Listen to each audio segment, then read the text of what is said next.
நேயர்கள் அனைவருக்கும் இனிய வணக்கம். நான் உங்கள் டிஜே சுந்தரபாண்டி, சிவகாசியிலிருந்து. தற்போது நம்ம பார்க்க போகிற தலைப்பு என்ன பார்த்தீங்கன்னா, 2024ஆம் ஆண்டு ஜூலை மாத பலன்களை பற்றி பார்க்க போகிறோம். நமது 12 ராசி நேயர்களுக்கும் இந்த ஜூலை மாதத்தில் என்னென்ன மாற்றங்கள் ஏற்பட போகிறது, இந்த மாற்றங்கள் மூலமாக நீங்கள் என்னென்ன விஷயங்களை தொடங்கலாம், என்னென்ன விஷயங்களில் கவனமாக இருக்க வேண்டும் என்பதை பற்றி தான் பார்க்க போகிறோம். ஸோ அதுக்கு முன்னாடி சொல்ல போகிறது என்ன பார்த்தீங்கன்னா, இந்த மாத பலன்கள் எல்லாமே பார்த்திங்கன்னா பொது பலன்கள் தான். ஒரு ராசிக்கும் கிரகங்களின் அடிப்படை, அதாவது கோச்சார ரீதியான கிரகங்கள்னு சொல்லுவோம். ஸோ கிரகங்களின் அடிப்படையில் மேச ராசி முதல் மீன ராசி வரை என்னென்ன மாற்றங்கள் ஏற்பட போகிறது நம்ம கோச்சார பலன்களை கூறுகிறோம். ஸோ இதில் பார்த்திங்கன்னா உங்களுடைய ஜாதக ரீதியாக குறைந்தது ஒரு 20-30% உங்களுடைய வாழ்க்கையில் கண்டிப்பாக ஒரு மாற்றங்கள், அதாவது முன்னேற்றமான சூழ்நிலையாக இருந்தாலும் சரி, சில விஷயங்களில் தடங்களோ பிரச்சனைகளோ ஏற்படுவதாக இருந்தாலும் சரி, உங்களுடைய ஜாதக ரீதியாக 20-30% உங்களுக்கு மாற்றங்கள் ஏற்பட போகிறது என்பது உண்மை. ஆனால் உங்களுடைய சுய ஜாதகம்னு சொல்லி ஒன்று இருக்கும். நீங்கள் பிறந்த நேரம், பிறந்த வருடம், மாதம், பிறந்த ஊர், இதெல்லாம் வச்சு நம்ம என்ன பண்ணோம்னா ஜனனகால ஜாதகம் அப்படின்னு நிர்ணயம் பண்ணுவோம். அந்த ஜாதகத்தின் அடிப்படையில் உங்களுடைய அனைத்து விதமான கேள்விகளுக்கும் உறுதியாக துல்லியமாக உங்களுக்கு கணக்கிட்டு கூற முடியும் என்பதை கூறிக்கொள்கிறேன். மேலும் இந்த கோச்சார பலன்கள் மூலமாக என்னென்ன விஷயங்களில் மாற்றம் ஏற்பட போகுது அப்படிங்க தெரிஞ்சுக்கிட்டோம்னா, இப்போ நம்ம ஒரு இந்த மாதம் புதுசாக ஏதாவது தொடங்கலாம்னு நினச்சிக்கலாம், அல்லது ஏதாவது ஒரு புதுசாக வீடு வாங்கலாமான்னு நினைக்கலாம். மேபி ஏதோ ஒரு விஷயத்தை நம்ம ஒவ்வொரு மாதங்களும் ஒவ்வொரு விஷயங்களை செய்யணும்னு ஆசைப்படுவோம். ஸோ அந்த ஆசைகளுடைய செயல்பாடு இந்த கோச்சார கிரகங்கள் உங்களுக்கு எந்த அளவுக்கு சாதகமாக இருக்கின்றன என்பதை பற்றி இந்த வீடியோவில் முழுமையாக சொல்ல போகிறோம். கட்டாயமாக இந்த வீடியோ முழுமையாக பாருங்கள். ஜோதிடம் சம்பந்தப்பட்ட மிக துல்லியமான கணக்குகளை கிரக ரீதியாக ஆராய்ந்து உங்களுக்கு கணக்கிட்டு தருகிறேன். கிட்டத்தட்ட 13 வருட காலமாக ஜோதிடத்துறையில் பயணித்து வருகிறேன். இன்னும் படித்து கொண்டிருக்கிறேன் கூட சொல்லலாம். ஏன்னா ஜோதிடம் என்பது மிகப்பெரிய ஒரு கடல். அந்த கடலை கற்றுக்கொண்டேன் என கூறுவது என்பது அந்த அளவுக்கு சாத்தியம் அல்ல. யாராக இருந்தாலும் சரி, எவ்வளோ பெரிய ஜாமுவானாக இருந்தாலும் சரி, இன்னும் ஜோதிடத்தை கற்றுக்கொண்டு தான் இருக்கிறார்கள். அதே போல் அடியனும் கற்றுக்கொண்டு தான் இருக்கிறேன். ஸோ அதன் அடிப்படையில் நான் கற்றறிந்த சில விஷயங்களை உங்களுக்கு மாத பலன்களாக, கோச்சார ரீதியான மாத பலன்களாக தருகிறேன். ஓகேவா? சரி, இப்போ நம்ம இந்த ஜூலை மாதத்தில் கிரகங்களின், கோச்சார கிரகங்களின் அடிப்படை எப்படி இருக்கிறது, அதாவது மேச ராசி முதல் மீன ராசி வரை எந்தெந்த ராசிகளில் ஜூலை மாதத்தில் கிரகங்கள் அமர்ந்திருக்கின்றன என்பதை பற்றி பார்ப்போம். மேச ராசியில் மேச ராசியின் அதிபதியான செவ்வாய் பகவான் அமர்ந்திருக்கிறார். செவ்வாய் பகவான் பார்த்திங்கன்னா 12ஆம் தேதி வரையும் மேச ராசியில் அமர்ந்திருப்பார். அதுக்கப்புறம் பார்த்திங்கன்னா ரிஷப ராசிக்கு இடம்பெறுவார். அப்போ 12ஆம் தேதி வரையும் செவ்வாய் பகவான் மேச ராசியிலும், அதே போல் நமது குரு பகவான், அதாவது அனைவருக்குமே மிக பிடித்தமான கிரகம் அப்படின்னு பார்த்திங்கன்னா குரு பகவானை தான் நம்ம ரொம்ப விரும்புவோம். ஸோ அதை ஒரு சுப கிரகம் அப்படின்னு சொல்லுவோம். சுப கிரகமான குரு பகவான் ரிஷப ராசியில் அமர்ந்திருக்கிறார் என்ன பார்க்கிறோம். அதே போல் பார்த்திங்கன்னா சூரிய பகவானை வச்சு தான் ஒவ்வொரு மாத பலன்களுமே எடுத்துக்கிட்டு இருக்கோம். சூரிய பகவான் தான் தலைமை கிரகம். நவகிரகங்களின் அதிபதியாக விளங்குவரே சூரிய பகவான் தான். ஸோ சூரிய பகவான் மிதுன ராசியில் 17ஆம் தேதி வரையும் மிதுன ராசியில் அமர்ந்திருப்பார். 17க்கு அப்புறம் சூரிய பகவான் என்ன பண்ணுறாருன்னா மிதுன ராசியிலிருந்து கடக ராசிக்கு பயணிப்பார் என பார்க்கிறோம். தமிழ் மாதம் என்னைக்கு பிறக்குதோ அந்த மாதம்தான் சூரிய பகவான் ஒரு ராசியை விட்டு இன்னொரு ராசியை விட்டு கடந்து செல்வார் என்பது உண்மை. ஸோ அப்போ இந்த ஜூலை மாதத்தில் ஆனி மாதம் ஓடிக்கிறது. இந்த ஆனி மாதமானது 32 நாட்கள் இருக்கும். ஸோ இந்த ஆனி மாதத்தில் 32 நாட்கள் இருக்கிறனால சூரிய பகவான் 17 நாட்கள் வரையும் மிதுன ராசியில் அமர்ந்திருப்பார். ஏன்னா இது பார்த்திங்கன்னா மிகப்பெரிய ராசி அப்படின்னு சொல்லுவோம். மிதுன ராசி மட்டும். ஏன்னா ஆனி மாதம் என்னைக்கு வருதோ அன்றைக்கி தான் தமிழ் மாதத்தில் 32 நாட்கள் உண்டு. இது தமிழ் மாத பலன்கள் சொல்லும்போது உங்களுக்கு தெளிவாக சொல்லியிருப்போம். ஸோ அதே போல் பார்த்திங்கன்னா மிதுன ராசியில் சூரிய பகவான் கொஞ்சம் அதிக நாட்கள் இருப்பார். அப்படிங்கும்போது கடகராசிக்குள் அவர் 18ஆம் தேதியிலிருந்து பயணம் செய்வார் என்பது பார்க்கிறோம். சரி, அதுக்கு அடுத்தபடியாக பார்த்திங்கன்னா சுக்கிர பகவான் பார்த்திங்கன்னா மிதுன ராசி தான். சூரியனோடு சேர்ந்த சுக்கிரன் கிட்டத்தட்ட 7ஆம் தேதி வரையும் சுக்கிரன் சூரியனோடு சேர்ந்து பயணிப்பார் மிதுன ராசியில். அப்புறம் 7ஆம் தேதிக்கு மேலே அவர் என்ன பண்ணுறாருன்னா கடகராசிக்குள் பயணிப்பார் என பார்க்கிறோம். ஸோ அதே போல் புதன் பகவான் கடகராசியில் கிட்டத்தட்ட 18ஆம் தேதி அவர் கடகராசிக்கு பயணித்துட்டு அதுக்கப்புறம் சிம்ம ராசிக்கு மாறுகிறார். கன்னி ராசியில் கேது பகவான். கேது பகவான் வந்து ஆல்ரெடி பார்த்திங்கன்னா நவம்பர் மாதம் பயிற்சியானவர் அதே கன்னி ராசிக்குள்ளே உட்காந்துருக்காரு. ஸோ கன்னி ராசியில் கிட்டத்தட்ட வந்து நவம்பர் மாதத்துலேருந்து 1.5 வருட காலம் கேது அங்கே தான் அமர்ந்திருப்பார். எப்பவுமே கேது பகவான் எங்கே அமர்ந்திருக்காரோ அதுக்கு எதிர் திசையில், அதாவது அதனுடைய 7ஆம் பாவகத்தில் ராகு அமர்ந்திருப்பார் என பார்க்கிறோம். ஸோ அப்போ ராகு பகவான் வந்து பார்த்திங்கன்னா மீன ராசியில் அமர்ந்திருக்கிறார் என பார்க்கிறோம். இதில் இந்த சனி பகவான் இருக்கார் பார்த்தீங்களா, சனி பகவான் வந்து கிட்டத்தட்ட இப்போ கும்ப ராசியில் அமர்ந்திருக்கிறார். சனி பகவான் வக்கர நிலையில் அமர்ந்திருக்கிறார். கும்ப ராசியில் வக்கர நிலையில் அமர்ந்திருக்கிறார் என பார்க்கிறோம். ஸோ இந்த கிரகங்களின் அடிப்படை சந்திர பகவானை தவிர்த்து மற்ற ஏனைய கிரகங்களின் அடிப்படையில் நம்ம வந்து பலன்களை கணித்து குறிப்பிடுகிறோம். ஸோ இப்போ வந்து இந்த வீடியோ நீங்கள் முழுசாக பார்த்தீங்கன்னா உங்களுக்கு இந்த மாதத்தில் ஏற்படுகின்ற மாற்றங்களும் முன்னேற்றங்களும் உறுதியாக அறிந்து கொள்ளலாம் என கூறுகிறேன். வாங்க நம்ம வீடியோக்குள்ள போகலாம்.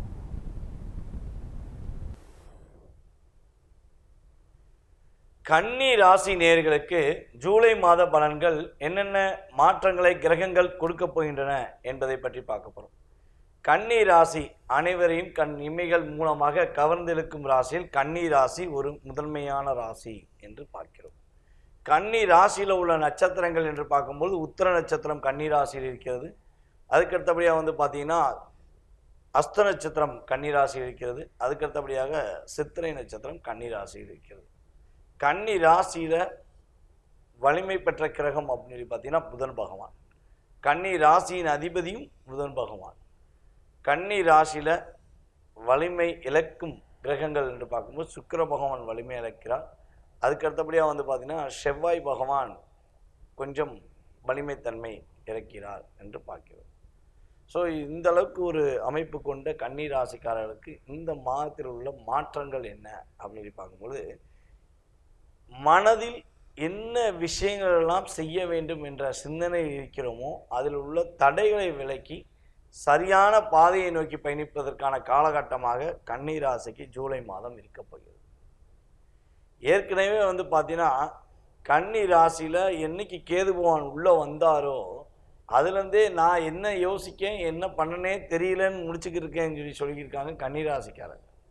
நான் ஒரு விஷயத்தை முடிவெடுத்து செய்யணும்னு நினச்சி வீட்டை விட்டு வெளியே போகிறேன், ஆனால் என்னால் அந்த விஷயத்தை செஞ்சு முடிக்க முடியல. அதை தவிர்த்து நான் வேறு ஏதாவது ஒரு விஷயத்தை கூட செய்யக்கூடிய காலகட்டங்கள் எனக்கு ஏற்படுகிறது. நான் எப்போ நான் நினச்சதை செய்வேன் அப்படிங்கிறத கடந்த நவம்பர் மாதம் முதல் தற்போது வரை கிட்டத்தட்ட வந்து பார்த்திங்கன்னா மே மாதம் வரையும் அதிகமாக கன்னி ராசிக்காரர்களுக்கு அந்த மனநிலை அதிகமாக இருந்திருக்கும். ஸோ இப்போ இருக்கும், ஆனால் அதோட தன்மை கொஞ்சம் குறைஞ்சிருக்கும். ஏன்னா குரு பார்வைக்கு அப்புறம் கொஞ்சம் அதனுடைய தன்மை குறைக்கப்பட்டதுன்னு தான் சொல்லணும், போல் நீக்கப்பட்டதுன்னு நம்ம சொல்ல முடியாது. ஏன்னா ஒரு ராசிக்குள்ள பாவகிரகமான கேது பகவான் எப்போ உள்ளே வராரோ அப்போ அந்த கேதுவானவர் என்ன பண்ணுவார்னா விரத்தியான தன்மைகளையே யோசிக்க வைப்பார். நம்ம என்ன பண்ணி என்ன பண்ண போகிறோம், இதை செஞ்சாப்புல சரியாக போயிடப்போதான், அதை சொன்னாப்புல சரியாக போயிடப்போதான். ஸோ இந்த மனநிலையை உங்களுடைய மனசுக்குள்ளே அதிகமாக கொடுத்துக்கிட்டே இருப்பார். இதான் கேதுவோட ஆதிக்கம் அப்படின்னு நம்ம சொல்லுவோம். ஸோ கிட்டத்தட்ட வந்து பார்த்திங்கன்னா நவம்பர் மாதம் ஆரம்பத்திலிருந்து சித்திரை நட்சத்திரக்காரர்கள் படாத பாடுபட்டிருப்பார்கள். கிட்டத்தட்ட வந்து பார்த்திங்கன்னா நவம்பர் மாதத்துலேருந்து கிட்டத்தட்ட வந்து பார்த்திங்கன்னா ஒரு மார்ச் மாதம் வரையும் சித்திரை நட்சத்திரக்காரர்களுக்கு ஒரு போராட்டமான காலகட்டமாக இருக்கும். ஸோ அதுக்கடுத்து வந்து பார்த்திங்கன்னா அஸ்த நட்சத்திரக்காரர்கள் அந்த கேட்டகரிக்கு வந்துட்டாங்க. எதை எடுத்தாலும் ஒரு தடவைக்கு 3 தடவை சிந்திக்கிறேன், ஆனால் சிந்தித்து செயல்பட்டாலும் அதிலும் குழப்பங்கள் ஏற்படுகிறது என்று சொல்லும் அளவுக்கு அஸ்த நட்சத்திரக்காரர்களுக்கும் தற்போது உள்ள மனநிலை கிரகங்கள் கேது பகவான் மூலமாக ஏற்படுகிறது என்று பார்க்கிறோம். ஸோ இந்த குரு பார்வைக்கு அப்புறம் அதோடைய தாக்கத்தன்மை குறைஞ்சிருக்கு, ஆனால் அது முற்றிலுமாக மாறுபட்டதா என்ன பார்த்தா கண்டிப்பாக மாறுபடலை. சரி, இந்த மாதத்தில் நீங்கள் எடுக்கிற முயற்சிகளுக்கு கிரகங்கள் உறுதியாக சப்போர்ட்டாக இருக்குது. நீங்கள் ஏதாவது புதிய வேலைகளுக்கான முயற்சி எடுத்தாலும் நல்லா இருக்குது. அதே போல் ஒரு நல்ல பேரை வாங்கணுன்னு நீங்கள் உங்களுடைய வேலையை அதிகப்படுத்தி நல்ல பேரை வாங்கணும்னு நினச்சிங்கன்னா கட்டாயமாக உங்களுடைய நட்பெயரை பெறுவதற்கான அமைப்பை கிரகங்கள் சாதகமான சூழ்நிலையில் கொடுக்கின்றன. பணம் கொடுத்த பணம் திரும்ப வரமாட்டேங்கி, அந்த பணத்தை எப்படி வாங்கினே தெரியல, நான் தான் என்ற கெஞ்சி கேட்டாங்க, நான் கொடுத்தேன், ஆனால் என்னால் வாங்க முடியல அப்படின்னு நினைக்கிற நம்ம கன்னிராசிக்காரர்களுக்கு உறுதியாக நீங்கள் கொடுத்த பணம் உங்களை தேடி வந்து பெறுவதற்கான அமைப்பு உங்களுக்கு உண்டாகின்றன என்று பார்க்கிறோம். ஸோ அதுக்கடுத்தபடியாக வந்து பார்த்தீங்கன்னா திருமணம் சம்மந்தப்பட்ட விஷயங்களில் நிறைய குழப்பம் இருந்துக்கிட்டே இருக்குது. கல்யாணத்துக்கு நான் வரன் பார்க்குறேன், அதுலேயும் குழப்பம், கல்யாணம் முடிஞ்சு கனவு மனைவிக்குள்ள குழப்பம். இந்த அமைப்பில் இருக்க கன்னிராசிக்காரர்களுக்கு உறுதியாக அந்த சூழ்நிலையை மாற்றி அமைக்க கிரகங்கள் உங்களுக்கு சப்போர்ட் பண்ணுறாங்க அப்படிங்கிறத பார்க்குறோம். குடும்பத்தில் ஒரு ஒற்றுமையும் மன மகிழ்ச்சிகளும் பெறுவதற்கான சூழ்நிலைகள் உண்டு. வண்டி வாகனங்கள் வாங்கக்கூடிய அமைப்புகள் ஏற்படுகின்றன. மனசில் ஒரு தைரியமும் தன்னம்பிக்கையும் பெறுவதற்கான அமைப்பே உங்களுக்கு கிரகங்கள் கொடுக்கிறது என்று பார்க்கிறோம். உங்களுடைய உடம்புல உஷ்ணம் சம்பந்தப்பட்ட பிரச்சனைகள் அல்லது வயிறு சம்பந்தப்பட்ட பிரச்சனைகள் உங்களுக்கு ஏற்படுவதற்கான வாய்ப்பை கிரகங்கள் கொடுக்கின்றன. ஸோ அப்போ சின்ன சின்ன பிரச்சனைகள் ஏற்படும் போது உஷ்ணம் சம்மந்தப்பட்ட விஷயமா தான் சரி, அல்லது ஸ்டொமக் சம்மந்தப்பட்ட வயிறு சம்மந்தப்பட்ட பிரச்சனைகள் ஏதாவது சின்ன சின்ன பிரச்சனைகள் வரும்போது நீங்கள் உடனடியாக மருத்துவரை நாடி அதற்கான சரியான மருந்தை நீங்கள் பயன்படுத்தி விட்டால் உறுதியாக அந்த பிரச்சனையிலிருந்து நீங்கள் மாறுபட்டு வெற்றி பெறுவதற்கான ஒரு அமைப்பை கிரகங்கள் உங்களுக்கு கொடுக்கும் என பார்க்கிறோம். ஸோ அதே போல் வந்து பார்த்திங்கன்னா வெகு நாட்களாக இந்த விஷயத்தை செய்யலாமா அந்த விஷயத்தை செய்யலாமாங்கிற குழப்பம் நீங்கி நீங்கள் சரியான விஷயத்தை மட்டுமே செயல்படுத்தக்கூடிய காலகட்டமாக கிரகங்கள் கொடுக்கின்றன என்று பார்க்கிறோம். இந்த கன்னிராசிக்காரங்களுக்கு சந்திராஷ்டமம் என்னைக்குன்னு வந்து பார்த்தீங்கன்னா ஜூலை மாதம் 1ஆம் தேதியே கன்னிராசிக்கு சந்திராஷ்டமம். ஜூலை 1, 2, 3 கிட்டத்தட்ட வந்து பார்த்திங்கன்னா ஜூலை மாதம் 3ஆம் தேதி வரையும் கன்னிராசிக்கு சந்திராஷ்டமம் ஏற்படுகிறது. ஜூலை மாதம் 5க்கு மேலே அந்த சந்திராஷ்டமம் தொடர்கிறது. கிட்டத்தட்ட வந்து பார்த்திங்கன்னா உங்களுக்கு ஒரு 2.5 நாட்கள் சந்திராஷ்டமம் இருக்கும். ஸோ ஆரம்பத்திலும் உங்களுக்கு ஒரு சின்ன தடுமாற்றத்தையும் சின்ன ஒரு மன அழுத்தத்தையும் கொடுக்கின்ற கிரகங்கள் முடிவிலும் கிட்டத்தட்ட வந்து பார்த்திங்கன்னா 30ஆம் தேதி 30, 31 இந்த 2 நாட்கள்லையுமே உங்களுக்கு சின்ன மன அழுத்தத்தையும் கொடுப்பதற்கான அமைப்பை கிரகங்கள் ஏற்படுத்துகின்றன. ஸோ ஆரம்பம் முதல் கிட்டத்தட்ட ஒரு 3 நாட்களும் அதே போல் ஜூலை மாதம் இறுதியில் வரும் 2.5 நாட்களும் நிதானமாக செயல்படுங்கள், அவசரப்பட வேண்டாம், பொறுமையாக செயல்படுங்கள். முடிஞ்சளவு எந்த விஷயத்திலும் அவசரப்படாமல் இந்த குறிப்பிட்ட அந்த 5 நாட்களும் பொறுமையாக இருந்து நீங்கள் ஒரு தடவைக்கு 2 முதல்ல யோசித்து செஞ்சீங்கன்னா தேவையில்லாத பொருளாதார நஷ்டத்திலிருந்து நீங்கள் தடையை நீக்கி வெற்றி பெறுவதற்கான அமைப்பை கிரகங்கள் உங்களுக்கு சாதகமாக கொடுக்கின்றன என்று பார்க்கிறோம்.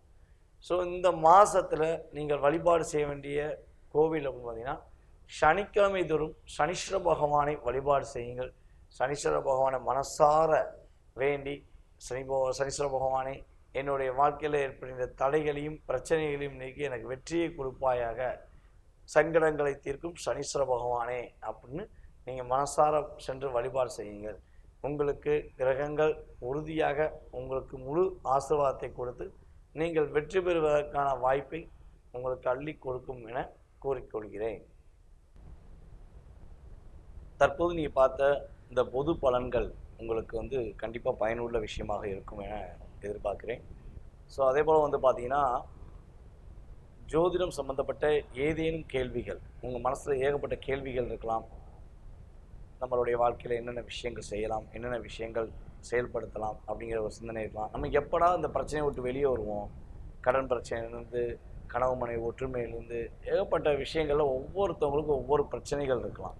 ஸோ இதுக்கு ஒரு சரியான தீர்வு என்ன அப்படின்னு நீங்கள் தெரிஞ்சுக்கணுன்னு ஆசைப்பட்டீங்கன்னா விருப்பப்பட்டீங்கன்னா கட்டாயமாக கீழே உள்ள வாட்ஸ்அப் நம்பருக்கு நீங்கள் வந்து வாட்ஸ்அப்பில் எஸ்எம்எஸ் பண்ணுங்கள். ஸோ கால் போகலைன்னா ஏன்னா வந்து பார்த்திங்கன்னா நிறைய பேருக்கு நம்ம ஆன்லைனில் ஜாதகம் சொல்லியிருக்கனால ஸோ உங்களுக்கு வந்து கால் சில நேரங்களில் போகாமல் இருக்கலாம். அதே போல் நம்ம வந்து மலேசியா, சிங்கப்பூர் அப்படின்னு சொல்லி நெக்ஸ்ட்டு இந்த மந்த்து வந்து நம்ம கிளம்புறோம். ஸோ அப்போ கால் உங்களுக்கு வரலைனாலும் நீங்கள் கவலைப்பட வேண்டாம், கால் போகலைனாலும் கவலைப்பட வேண்டாம். கீழே உள்ள வாட்ஸ்அப் நம்பருக்கு நீங்கள் வாட்ஸ்அப்பில் எஸ்எம்எஸ் போட்டு விடுங்க, ஜாதகம் பார்க்கணும்னு சொல்லி போட்டு விடுங்க. ஸோ உங்களுக்கான ஜாதகம் பார்ப்பதற்கான நேரம், கட்டணம் என்பதை உங்களுக்கு வாட்ஸ்அப்பில் திரும்ப வந்து கம்பெனிலேருந்து உங்களுக்கு ஸ்ரீ பாலாம்பியா ஜோதிட ஆராய்ச்சி மையத்திலேருந்து உங்களுக்கு திரும்ப ரிப்ளை பண்ணுவாங்க. ஸோ அந்த குறிப்பிட்ட நேரத்தில் உங்களுக்கு ஜாதக ரீதியான பலன்களை மிக துல்லியமாக கணித்து உங்களுடைய எதிர்காலத்தை சிறப்பாக உருவாக்க ஸ்ரீ பாலாம்பியா ஜோதிட ஆராய்ச்சி மையம் உறுதுணையாக இருக்கும் என கூறிக்கொள்கிறேன். அதே போல் நிறைய பேர் கேட்காங்க, சாமி எனக்கு டேட் ஆஃப் பர்த் தெரியல, எங்கள் வீட்டில் வந்து குறித்து வைக்கலை, அப்போ எனக்கு ஜாதகம் பார்க்க முடியுமா அப்படின்னு கேட்காங்க. ஸோ அப்படி கேட்குறவங்களுக்கு கட்டாயமாக சொல்கிறேன், வந்து பார்த்துக்கோங்க. பிரசன ரீதியாக வெத்தலை பிரசனம் மூலமாக பார்க்கலாம். நீங்கள் கேட்குற கேள்வியின் நேரத்தையும் அடிப்படையாக கொண்டு உங்களுடைய எதிர்காலத்தை கணிக்க முடியும். கடந்த கால நிகழ்வுகளையும் எதிர்கால வாழ்க்கையும் மிக துல்லியமாக கணிக்கிட முடியும் என்பது உண்மை. ஸோ அதே போல் வாஸ்து ரீதியாக உங்கள் வீடோட வாஸ்துவை பார்த்தோம்னா, நீங்கள் எந்த வருடத்தில் உள்ளே போனீங்க, எந்த வருடத்திலேருந்து என்னென்ன மாற்றங்கள் இருக்குது, என்ன மாதிரி பிரச்சனைகள்லாம் நீங்கள் சந்திச்சிங்க அப்படிங்கிறத உங்களுடைய வாஸ்தை வைத்து மிக துல்லியமாக உங்களுக்கு ஜாதக பலனை கூற முடியும் என கூறிக்கொள்கிறேன். ஸோ கால் போகலைனாலும் கவலைப்பட வேண்டாம். ஏன்னா வந்து வெளிநாடுகள்லாம் நம்ம போகிறனாலும் உங்களுக்கு கால்ஸ் வராமல் இருக்கும். நீங்கள் கீழே உள்ள வாட்ஸ்அப் நம்பருக்கு எஸ்எம்எஸ் போட்டு விடுங்க. உங்களுக்கு உங்களுடைய எதிர்காலத்தை மிக துல்லியமாக கணித்து தர நான் காத்திருக்கிறேன். வாழ்க வளமுடன். நான் உங்கள் டிஜே சுந்தரபாண்டி, சிவகாசி. நன்றி, வணக்கம்.